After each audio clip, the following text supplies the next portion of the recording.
And you know, it sounds so exciting on the page, and then the reality of actually doing it is soul destroying, and you lose all of your dignity.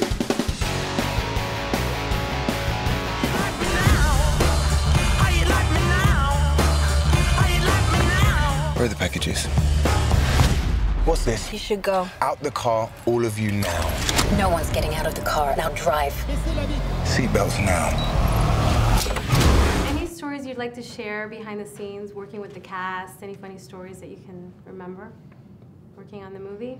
I think there was a moment we were doing the green screen in the car where you know, we were doing these intense action sequences that were key to the action scenes, but they were just the super glue that were tying them together. And you know, we had to go down some stairs in the car, which I don't actually think ended up in the movie.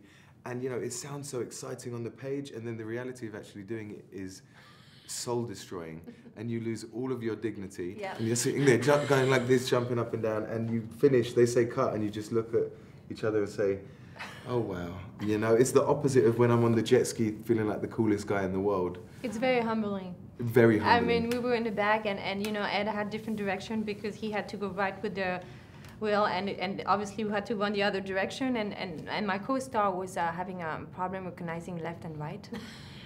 So I had to tell her where we were going as I was following the opposite signal of the guy. So it was a little dramatic, yeah, for sure, for everyone. 5,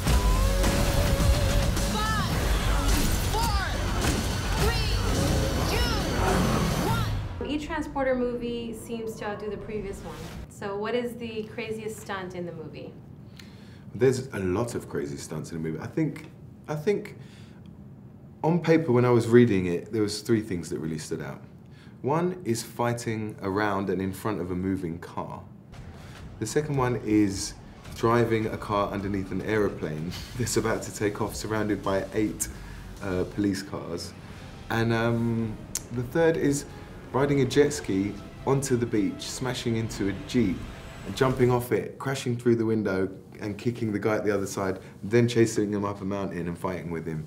I mean, these are all things I do on a normal weekend, but people don't usually see, so I'm just glad people got to see this time.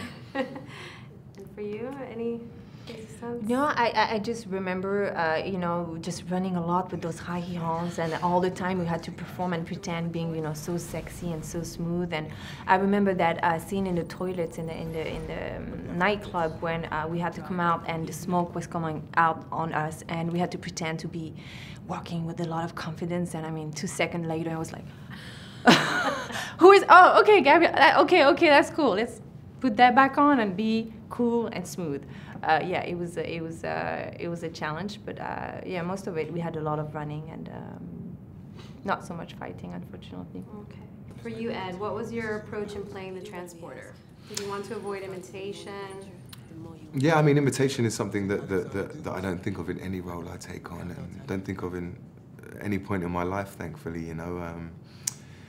This was the same as every movie, you know, when I undertake a tiny European art house movie for £100,000 and we shoot it with no budget, I approach the character exactly the same way I approach Frank Martin. You know, it's about wiring of the decisions, it's about emotional honesty, it's about understanding the character, and then, you know, living the scene and, you know, and being emotionally honest in the scene. So, yeah.